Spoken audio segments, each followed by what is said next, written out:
എൻ്റെ പേര് ഡേവിഡ്. ഞാൻ തിരുവനന്തപുരം ജില്ലയിൽ നെയ്യാറ്റിൻകര ലത്തീൻ കത്തോലിക്ക രൂപതയിൽ വാഴവിള സെൻറ്റ് ജോസഫ് ചർച്ചിലെ ഇടവകാംഗമാണ്. ഞാൻ 31 വർഷക്കാലമായിട്ട് ആ ഇടവകയിൽ തന്നെ ഉപദേശിയായി സേവനം ചെയ്യുന്നു.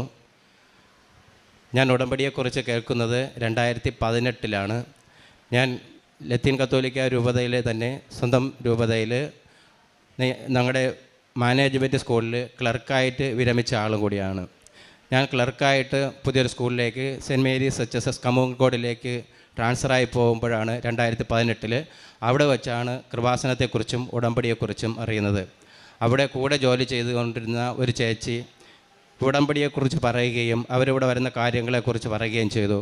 അപ്പോൾ ഞാനും മറ്റുള്ളവർ പറയുമ്പോൾ തന്നെ ആദ്യം പറഞ്ഞു, എൻ്റെ പള്ളിയിലും മാതാവുണ്ട്, എൻ്റെ കുരിശടിയിൽ വേളാങ്കണ്ണി മാതാവാണ്, അതിൻ്റെ രൂപമാണ്, അവിടെ പോയി പ്രാർത്ഥിക്കുകയും നിയോഗങ്ങൾ അർപ്പിക്കുകയും ചെയ്യാറുണ്ട് എന്ന് പറഞ്ഞ് കൂടുതലായിട്ട് ഇതിലേക്ക് പോയില്ല. തുടർന്ന് കുറച്ച് കാലങ്ങൾ കഴിഞ്ഞപ്പോൾ തന്നെ നമുക്കറിയാവുന്നതുപോലെ കോവിഡും അതിൻ്റേതായ ബുദ്ധിമുട്ടുകളുമൊക്കെ വന്നു. എൻ്റെ ജീവിതത്തിൽ ഓരോ ദിവസവും അപ്രതീക്ഷിതമായി ഓരോ ബുദ്ധിമുട്ടുകൾ വന്നുകൊണ്ടിരുന്നു. എനിക്ക് ജോലി ഉള്ളതോടൊപ്പം തന്നെ ഞാൻ രാവിലെ സമയങ്ങളിൽ അതിരാവിലെ തന്നെ എഴുന്നേറ്റ് കുറച്ച് റബ്ബർ ടാപ്പിംഗ് കൂടെ ചെയ്തിട്ടാണ് എൻ്റെ ജോലിയിലേക്ക് പോകുന്നത്. എന്തൊക്കെ ചെയ്തിട്ടും എനിക്ക് സാമ്പത്തികമായി വളരെയധികം തകർച്ചയും മറ്റ് ബുദ്ധിമുട്ടുകളെല്ലാം ഒന്നിന് പുറകെ മറ്റൊന്നായി വന്നുകൊണ്ടിരുന്നു. ഒരു കാരണവശാലും എനിക്ക് ജീവിതത്തിൽ ഒരു മേൽഗതി ഇല്ലാതെ വന്നപ്പോൾ കൂടെ ജോലി ചെയ്യുന്ന പലരും എൻ്റെ അവസ്ഥകൾ കണ്ട് മനസ്സിലാക്കുകയും അവർ കൂടെ ഉള്ള ടീച്ചേഴ്സ് എപ്പോഴും വന്ന് പറയും, ഒന്ന് ഉടമ്പടി എടുക്ക്, കൃപാസനത്തിൽ മാതാവ് നോക്കിക്കൊള്ളുമെന്ന്. അപ്പോഴെല്ലാം ഞാൻ സമയമായില്ല, പോകാം എന്ന് പറഞ്ഞ് ഈ പറയുമ്പോഴെല്ലാം തന്നെ എൻ്റെ ജീവിതത്തിൽ ബുദ്ധിമുട്ടുകൾ ധാരാളം വന്നുകൊണ്ടിരുന്നു. 2022 ആയപ്പോഴത്തേനും കൂടുതൽ പ്രശ്നങ്ങൾ സങ്കീർണമായി, സാമ്പത്തികമായി വളരെയധികം തകർച്ച അനുഭവപ്പെട്ടു. ഒരു ദിവസം ഞാൻ പെട്ടെന്ന് തീരുമാനമെടുത്തു, എന്ത് തന്നെയായാലും ഇവിടെ കൃപാസനത്തിൽ വരും. എനിക്കറിയില്ല കൃപാസനത്തിൽ ഏത് ബസ്സിൽ വരണമെന്ന്, ഒന്നും അറിയില്ല. കൂടെ ഉള്ളവരോട്, വന്നിട്ടുള്ളവരോട് ചോദിച്ച് കൂടുതൽ കാര്യങ്ങൾ മനസ്സിലാക്കുകയും അങ്ങനെ ഇവിടെ ഞങ്ങളെത്തി. ഞാനും ഭാര്യയും 2 മക്കളുമായിട്ട് ഞങ്ങൾ ട്രെയിനിന് വന്ന് അവിടെ നിന്ന് പ്രൈവറ്റ് ബസ് കയറി കലവൂർ ഇറങ്ങി ഓട്ടോ വിളിച്ച് ഇവിടെ വന്നു. കൂടുതലായിട്ടൊന്നും അറിയില്ലെങ്കിൽ തന്നെ ഞങ്ങൾ 4 പേര് ഉടമ്പടി എടുക്കണമെന്നുള്ള ഉദ്ദേശത്തോടു കൂടിയാണ് വരുന്നത്. ഇവിടെ വന്നപ്പോൾ പറഞ്ഞു, ഒരു വീട്ടിൽ നിന്ന് ഒരാളിന് മാത്രമേ ഇപ്പോൾ ഉടമ്പടി എടുക്കാൻ കഴിയുള്ളൂ എന്ന്.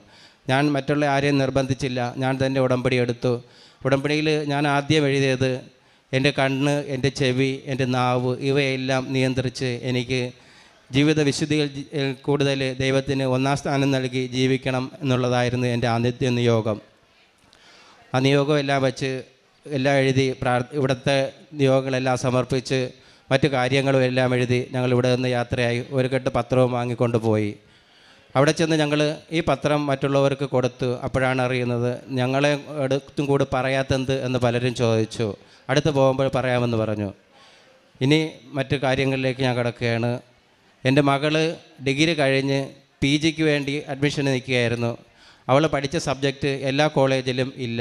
ബോട്ടണി ആൻഡ് ബയോടെക്നോളജിയാണ് അവൾ പഠിച്ചത്.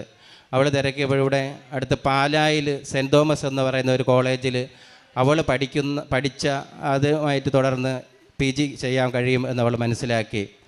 അവൾ പറഞ്ഞു, അവിടെ നല്ല കോളേജാണ്, അവിടെ എങ്ങനെയെങ്കിലും അഡ്മിഷൻ കിട്ടിയെങ്കിൽ കൊള്ളാമായിരുന്നു എന്ന് പറഞ്ഞു. ഞാൻ ആ നിയോഗം അവൾക്ക് വേണ്ടി വയ്ക്കുകയും എല്ലാ ദിവസവും പ്രാർത്ഥിക്കുകയും അവളോട് പറഞ്ഞു, ഉറപ്പായിട്ടും നിനക്ക് അവിടെ അഡ്മിഷൻ ലഭിക്കും, നീ ധൈര്യമായിരിക്കുക എന്ന് പറഞ്ഞ് അവൾക്ക് പ്രത്യാശ നൽകി. അവൾ പറഞ്ഞു, അവൾക്ക് ഒറ്റയ്ക്ക് ഇത്രയും ദൂരെ പോയി പഠിക്കാൻ ബുദ്ധിമുട്ടാണ്. അവർ 3 കുട്ടികളാണ് ഒരുമിച്ച്, 3 ഗേൾസാണ് ഒരുമിച്ച് അവർ ഒരു കോളേജ് തിരഞ്ഞെടുക്കണമെന്നൊക്കെ വിചാരിച്ച് മുന്നോട്ട് പോയിക്കൊണ്ടിരുന്നത്. അതിൽ 2 കുട്ടികൾക്ക് ഇതേ കോളേജിൽ തന്നെ സെൻറ്റ് തോമസിൽ അഡ്മിഷൻ ലഭിക്കുകയും അവിടെ അടുത്ത് ഞങ്ങൾക്ക് ബുദ്ധിമുട്ടായി വന്നത് അവളെ ഏതെങ്കിലും ഒരു നല്ലൊരു സ്ഥലത്ത് പേയിൻ ഗസ്റ്റായിട്ട് നിർത്തണം. അവിടെ തിരക്കി ഈ കോളേജിൻ്റെ നേരെ ഓപ്പോസിറ്റ് തന്നെ സിസ്റ്റേഴ്സ് നടത്തുന്ന ഒരു ലേഡീസ് ഹോസ്റ്റലുണ്ടായിരുന്നു. അവിടെ തന്നെ അവൾക്ക് പേയിൻ ഗസ്റ്റായിട്ട് ലഭിക്കുകയും അവളുടെ കൂടെ പഠിച്ച ആ കുട്ടിക്ക് അവളുടെ റൂംമേറ്റായിട്ട് തന്നെ അവിടെ വീണ്ടും അവൾക്കും താമസിക്കുവാനിടയായി. അങ്ങനെ അവിടുത്തെ പഠനം കഴിഞ്ഞു. പഠനം പൂർത്തിയാക്കുമ്പോൾ പ്രോജക്റ്റ് ഇതിൻ്റെ ഒരു ഭാഗമാണ്. അവർക്ക് 3 മാസം പ്രോജക്റ്റ് ചെയ്യണം. അപ്പോൾ പറഞ്ഞു, പപ്പ എവിടെയെങ്കിലുമൊക്കെ പ്രോജക്റ്റ് കിട്ടിയാൽ വളരെയധികം ബുദ്ധിമുട്ടാണ്. തിരുവനന്തപുരത്ത് എവിടെയെങ്കിലും കിട്ടിയിരുന്നെങ്കിൽ 2-3 സ്ഥലം പറഞ്ഞു, എവിടെയെങ്കിലും കിട്ടിയിരുന്നെങ്കിൽ കൊള്ളാമായിരുന്നു എന്ന് പറഞ്ഞു. ഞാൻ പറഞ്ഞു നമുക്ക് പ്രാർത്ഥിക്കാം. പലയിടത്തും നമ്മൾ ആപ്ലിക്കേഷനെല്ലാം അയച്ചു, കിട്ടിയില്ല. അവസാനം തിരുവനന്തപുരം RCCയിൽ അപേക്ഷ വെച്ചു. ദൈവത്തിൻ്റെ കാരുണ്യവും മാതാവിൻ്റെ ഇടപെടലും കൊണ്ട് അവിടെ പ്രോജക്റ്റ് വർക്ക് ചെയ്യുന്നതിന് വേണ്ടി അഡ്മിഷൻ ലഭിക്കുകയും ചെയ്തു. വീട്ടിൽ നിന്ന് പോയി വരാൻ തക്കവണ്ണം തന്നെയാണ് അവൾക്കത് ലഭിച്ചത്. പ്രോജക്റ്റ് കഴിഞ്ഞതിന് ശേഷം അവൾക്ക് വീണ്ടും ഇതിൻ്റെ ഇൻറ്റേൺഷിപ്പ് ചെയ്യേണ്ടതുണ്ട്. അപ്പോൾ പറഞ്ഞ് കേരളത്തിന് പുറത്തായിരിക്കും ഇൻറ്റേൺഷിപ്പ് ലഭിക്കുക, അത് വളരെ ബുദ്ധിമുട്ടായിരിക്കും എന്ന് പറഞ്ഞ്. അന്യഭാഷ, അന്യസ്ഥലം, ആരും പരിചയമില്ല. അപ്പോഴും ഞാൻ പറഞ്ഞു നീ പ്രാർത്ഥിക്കണം. ഞാൻ അടുത്ത് ഉടമ്പടി പുതുക്കുന്ന സമയത്ത് ഇവിടെ വന്ന് ഉടമ്പടി നിയോഗത്തിൽ എഴുതുകയുണ്ടായി, ദൈവസാന്നിധ്യം നിറഞ്ഞ ഒരു സ്ഥലത്ത് ഇൻറ്റേൺഷിപ്പ് ലഭിക്കണമെന്ന്. അവളുടെ കൂടെ പ്രോജക്റ്റ് ചെയ്തുകൊണ്ടിരുന്ന ആ കുട്ടിയുടെ സഹായത്തോടു കൂടി തന്നെ, ആ പെൺകുട്ടിയുടെ സഹായത്തോടു കൂടി എറണാകുളത്തെ ഒരു പ്രമുഖ ആശുപത്രിയിൽ ഇവക്കും ഇൻറ്റേൺഷിപ്പ് തരപ്പെടുത്തി കൊടുത്തു. അതിനുശേഷം ഒരു വീട്ടിൽ പേയിങ് ഗസ്റ്റായിട്ട് റൂം ശരിയാവുകയും ഈ കൂടെ പ്രോജക്റ്റ് ചെയ്ത കുട്ടി തന്നെ അവിടെ റൂം ശരിയാക്കി. അപ്പോൾ അടുത്ത് പുതിയ താമസത്തിന് പോകുമ്പോൾ നമുക്ക് അപരിചിതരായ സ്ഥലം, അവിടെ പള്ളിയിൽ പോകാനോ മറ്റോ ഉണ്ടാകുന്നൊന്നും അറിയില്ല. ഈ കുട്ടി, ഞങ്ങൾ പോകുന്നത് ഒരു ഞായറാഴ്ചയാണ് അവിടേക്ക് സ്ഥലമാർ പോകുന്നത് മകളെയും കൊണ്ട്. അപ്പോൾ ഞായറാഴ്ച വൈകുന്നേരമായപ്പോൾ കൂടെയുള്ള കുട്ടി വിളിച്ചു പറഞ്ഞു, അവിടുത്തെ ആളിനെ ഒന്ന് വിളിക്കണം, ആ കുടുംബത്തിലെ മേഡത്തിനെ ഒന്ന് വിളിക്കണം, പരിചയപ്പെട്ടിട്ട് ഇവിടെ നിന്ന് യാത്ര ചെയ്യണമെന്നും. അങ്ങനെ ഞാൻ പള്ളിയിലെല്ലാം പോയതിന് ശേഷം ഉച്ചയ്ക്ക് വന്ന് ആ മേഡത്തിനെ വിളിച്ചു. അവർ ഫോൺ എടുത്തു. ഞാൻ പറഞ്ഞു, മേഡം ഇങ്ങനെ ദീപ്തിയുടെ പപ്പയാണ്, ഞങ്ങൾ അവിടെ അവളെയും കൊണ്ട് അവിടെ നാളെ രാവിലെ എത്തുമെന്ന് പറഞ്ഞു. മേഡം എന്ത് ചെയ്യുന്നു എന്ന് ചോദിച്ച്, പരിചയമില്ലാത്ത ഒരാളാണ്. അപ്പോൾ പറഞ്ഞ് എനിക്ക് 10-80 വയസ്സുണ്ട്. പിന്നെ ഞാൻ ചോദിച്ചു പള്ളിയെല്ലാം അടുത്തുണ്ടോ എന്ന് ചോദിച്ചു. അപ്പോൾ പറഞ്ഞു പള്ളി അടുത്തുണ്ട്, ചിറ്റൂർ ധ്യാന കേന്ദ്രം അടുത്തുണ്ട്, വേറെയും 2-3 പള്ളി അടുത്തുണ്ടോ എന്ന് ചോദിച്ചു. ഞാൻ ചോദിച്ചു നിങ്ങൾ എന്ത് ചെയ്യുന്നു? അപ്പോൾ പറഞ്ഞ് ഞാൻ വയസ്സായ ആളാണ്, എൻ്റെ 2 മക്കൾ സിസ്റ്റേഴ്സാണ്, ഒരു മകളെ വിവാഹം കഴിച്ചയച്ചു. എനിക്ക് വലിയ സന്തോഷമായി. ഞാൻ പ്രാർത്ഥിച്ചതുപോലെ തന്നെ എനിക്ക് മകൾക്ക് അവിടെ അവർ ഇൻറ്റേൺഷിപ്പ് ചെയ്യുന്നതിനും അവർക്ക് താമസം എൻ്റെ വീട്ടിനേക്കാളും സുരക്ഷിതമായിട്ട് അവിടെ അമ്മച്ചി മാത്രമേ ഉള്ളൂ. അപ്സ്റ്റെയറിൽ കുറച്ച് കുട്ടികൾ ഇതുപോലെ ഇൻറ്റേൺഷിപ്പ് ചെയ്യുന്നതും എറണാകുളത്തൊക്കെ ജോലി ചെയ്യുന്നവരും പെൺകുട്ടികളുമാണുള്ളത്. വളരെ സന്തോഷമായി, അമ്മച്ചിക്കും വളരെ സന്തോഷമായി. ഞങ്ങൾ പള്ളിയിൽ പോകുന്നവരാണെന്ന് പറഞ്ഞ് അപ്പോൾ പിറ്റേന്ന് ഞങ്ങൾ അവിടെ എത്തി. ആ മകളെ കൊണ്ട് ഹോസ്പിറ്റലിലാക്കിയതിന് ശേഷം ഞങ്ങൾ റൂമിൽ വന്നു. റൂമിൽ വന്നപ്പോൾ അവിടെയും എന്നെ മാതാവ് അത്ഭുതപ്പെടുത്തി. മകളുടെ കൂടെ ഉള്ള കുട്ടി, ആ റൂംമേറ്റായ കുട്ടി, അവിടെ ഞാൻ കയറിയപ്പോൾ തന്നെ കണ്ടത് ജപമാലയും നമ്മുടെ ബൈബിളുമാണ്. അപ്പോൾ എനിക്ക് വളരെയധികം ദൈവത്തോട് നന്ദിയും കടപ്പാടും ഒത്തിരി കൂടി. കൂടാതെ തന്നെ മകൾക്ക് എന്ത് കഴിച്ചാലും ദഹിക്കാത്ത ഒരു അസുഖമുണ്ടായിരുന്നു. വളരെ വയർ എരിച്ചിലും, എന്ത് കഴിച്ചാലും ദഹിക്കില്ല, ഭയങ്കര ബുദ്ധിമുട്ട്. അതുകൊണ്ട് പലപ്പോഴും ഭക്ഷണങ്ങൾ കഴിക്കാൻ വളരെ ബുദ്ധിമുട്ട്. ഇവിടെ നിന്ന് അച്ഛൻ്റെ കൈവയ്പ്പ് ലഭിക്കുകയും പ്രാർത്ഥിച്ച് ഇവിടുത്തെ ഉടമ്പടി നേർച്ച വസ്തുക്കളും ഉപ്പും തേനും എല്ലാം അത് കഴിച്ചത് മൂലം അവൾക്ക് അത് മാറിക്കിട്ടി. എനിക്ക് 58 വർഷം, ഏകദേശം 45 വർഷക്കാലം നീണ്ടു നിന്നിരുന്ന മൈഗ്രെയിൻ എനിക്ക് മാറിക്കിട്ടി. എനിക്കാണെങ്കിൽ ഒരു നേരം പോലും, ഒരു അല്പസമയം പോലും ഭക്ഷണം കഴിക്കാതിരിക്കാൻ പറ്റില്ല. എങ്കിൽ പെട്ടെന്ന് തലവേദന, പിന്നെ ആകെ അസ്വസ്ഥത, ഭയങ്കര ബുദ്ധിമുട്ട്. ഞാൻ ഉടമ്പടിയിൽ വച്ച് പ്രാർത്ഥിച്ചതിൻ്റെ ഫലമായിട്ട് എനിക്ക് അതെല്ലാം മാറിക്കിട്ടി. കൂടാതെ സഹോദരിയുടെ മകന് ITI പരീക്ഷയ്ക്ക് വേണ്ടി അവന് പോകുമ്പോൾ വളരെയധികം പാടാണെന്ന് പറഞ്ഞു. അന്ന് കൂടുതലായിട്ട് എനിക്ക് ഉടമ്പടി കാശ് രൂപത്തിനെക്കുറിച്ച് മറ്റുള്ളവർക്ക് കൈമാറ്റം ചെയ്യാൻ പാടില്ല എന്നത്ര എനിക്കറിയില്ലായിരുന്നു. ആദ്യത്തെ ഉടമ്പടിയുടെ സമയത്താണ്. അപ്പോൾ ആ മകൻ്റെ കയ്യിൽ ഞാൻ ഉടമ്പടി കാശ് രൂപം പ്രാർത്ഥിച്ചു കൊടുത്തു. അവൻ അത് കൊണ്ടുപോയി പരീക്ഷ എഴുതി. അവന് നല്ല മാർക്കോടുകൂടി അവൻ വിജയിക്കാൻ കഴിഞ്ഞു. 2024 മെയ് 21 എൻ്റെ ഭാര്യ ഒരു പ്രൈവറ്റ് ഹോസ്പിറ്റലിൽ ക്ലീനിങ് സ്റ്റാഫായിട്ട് ജോലി ചെയ്യുകയാണ്. അവിടെ പോയി അവൾ പുറത്തുകൂടെ ജോലി ചെയ്തുകൊണ്ടിരുന്നപ്പോൾ ചെറിയ മഴയുള്ള സമയമായിരുന്നു. അവിടെ ഡ്രെയിനേജിൻ്റെ സ്ലാബ് ഇളകി കിടക്കുകയായിരുന്നു, അറിഞ്ഞില്ല. ഇതിനകത്തേക്ക് അവൾ പോയി. വേറെ ആരും ആ പരിസരത്തൊന്നുമില്ല. അതുവഴി ആരും ആ സമയത്ത് വരേണ്ട യാതൊരു സാഹചര്യവും ഇല്ല. ഇവൾ മരിക്കുമെന്ന് തന്നെ ഉറപ്പായി. അത്രയും താഴ്ചയുള്ള ഡ്രെയിനേജ് കുഴിയാണ്. ഇവൾ പറയുന്നു എങ്ങനെയാണ് മുകളിലേക്ക് വന്നതെന്ന് അറിയില്ല. ഇവൾ അങ്ങ് താഴേക്ക് പോകാതെ മുകളിലേക്ക് വന്നു. അപ്പോൾ അതുവഴി വന്ന കൂടെ ജോലി ചെയ്യുന്ന ഒരു പയ്യൻ അപ്രതീക്ഷിതമായി അതുവഴി വരികയും അവൻ പിടിച്ച് കയറ്റുകയും ചെയ്തു. അവൾ പറയുന്നത്, മാതാവാണ് പിടിച്ച് കയറ്റിയത്, അല്ലെങ്കിൽ അവിടെ കിടന്ന് മരിക്കുക തന്നെ ചെയ്യും, ആരും അറിയുകയുമില്ല എന്ന്. കൂടാതെ ഏകദേശം എനിക്ക് 58 വയസ്സ് പ്രായമുണ്ട്. എനിക്കൊരു 50 വർഷത്തിന് മുമ്പ് തന്നെ എൻ്റെ സ്വകാര്യ ഭാഗത്ത് ഒരു പരു വരികയും അത് പഴുത്ത് അപ്പോഴത് കാര്യമാക്കിയില്ല, അങ്ങ് സുഖമായി. അന്നും മറ്റുള്ളവരുടെ അടുത്ത് പറയാനുള്ള ബുദ്ധിമുട്ട് കാരണം ഞാൻ അന്നും ആശുപത്രിയിൽ പോയില്ല. 7-8 വയസ്സ് പ്രായമുള്ള സമയത്താണ്. ആരുടെടുത്തും പറഞ്ഞില്ല. അതങ്ങനെ പഴുത്ത് വ്രണമായി. അത് എന്തോ ദൈവത്തിൻ്റെ അനുഗ്രഹം കൊണ്ട് അത് അപ്പോഴും സുഖമായി, അത് കരിഞ്ഞങ്ങ് പോയി. എന്നാൽ അതിൽ നിന്നും ഒരു പരു പോലെ, ഒരു ചവ് പോലെ ഒരു 6 മാസം 1 വർഷം കൂടുമ്പോൾ എല്ലാ വർഷവും ഇതിങ്ങനെ വന്ന് പഴുക്കുന്ന ഒരു സാഹചര്യം ഉണ്ടായിരുന്നു. അത് വീണ്ടും ഇത്രയും വർഷമായിട്ടും ഞാൻ ഒരു ഹോസ്പിറ്റലിലും പോയിട്ടില്ല. ഇപ്പോൾ കഴിഞ്ഞതിൻ്റെ മുമ്പിലത്തെ പ്രാവശ്യം ഉടമ്പടി പുതുക്കിയ സമയത്ത് ഇതുപോലെ തന്നെ വീണ്ടും അത് പഴുക്കുകയുണ്ടായി. അപ്പോൾ അത് ഇത്തിരി കൂടെ എല്ലാ വർഷത്തേക്കാളും ഇത്തിരി കൂടെ കോംപ്ലിക്കേഷനായിട്ടാണ് എനിക്ക് അനുഭവപ്പെട്ടത്. അപ്പോൾ ഞാൻ മാതാവിനോടും ഈശോയോടും പ്രാർത്ഥിച്ചു, എനിക്കിതും കൊണ്ട് ഏതൊരു ആശുപത്രിയിലും പോകാൻ പറ്റില്ല, ഞാനിത് പോകുന്നുമില്ല, എനിക്കൊരു നാണക്കേടിൻ്റെ പ്രശ്നമാണ്, അതുകൊണ്ട് ഞാൻ പോകില്ല. ഈ ഉടമ്പടി തൈലം ഉപയോഗിച്ച് തന്നെ അമ്മയും ഈശോയും എനിക്ക് പൂർണ്ണ സൗഖ്യം തരണം എന്ന് പ്രാർത്ഥിച്ച് അത് ഉപയോഗിക്കുകയും ആ വിശ്വാസ പ്രമാണം ചൊല്ലുകയും ഈ തൈലം മാത്രം പുരട്ടി 2-3-4 ദിവസങ്ങൾക്ക് കൊണ്ട് തന്നെ ആ പഴുത്ത് നിന്ന ആ പരു മൊത്തമായിട്ട് കരിഞ്ഞ് പോവുകയും ഇപ്പോൾ ഒരു 8-9 മാസം കൊണ്ട് യാതൊരുവിധ പാടോ അടയാളോ ഒന്നുമില്ലാതെ ഈശോയും മാതാവും പൂർണ്ണ സൗഖ്യം നൽകി എന്നെ അനുഗ്രഹിച്ചു. ഞാൻ ഇവിടെ ഉടമ്പടി എടുക്കുമ്പോൾ ഞാൻ നേരത്തെ പറഞ്ഞു, വളരെയധികം സാമ്പത്തിക തകർച്ചയിലൂടെ പോയിക്കൊണ്ടിരിക്കുകയായിരുന്നു. മകന് വേണ്ടി പഠിക്കാൻ വേണ്ടി ചിലവാക്കിയ പൈസ അവന് ജർമ്മനിക്ക് വേണ്ടി വച്ചിരുന്നു. ആ പൈസ മൊത്തം പോയി. അവസാനം ഒരു പൈസയും ഇല്ലാത്ത അവസ്ഥ വന്നപ്പോഴും എന്ത് ചെയ്യണമെന്ന് അറിയാതെയാണ് ഞാൻ ഇവിടെ വന്ന് ആദ്യമായിട്ട് ഉടമ്പടി എടുക്കുന്നത്. ഉടമ്പടി എടുത്തിട്ട് പോയിട്ട് എനിക്ക് ഏകദേശം 1-1.5 ആഴ്ചയ്ക്ക് മുമ്പ് തന്നെ സഹോദരിയുടെ വീട്ടിൽ നിന്ന് ഒരു 4 ലക്ഷം രൂപ ആദ്യം ലഭിക്കുകയുണ്ടായി. പിന്നെ പൈസ ആരൊക്കെ തരുന്നതെന്ന് എനിക്കറിയില്ല.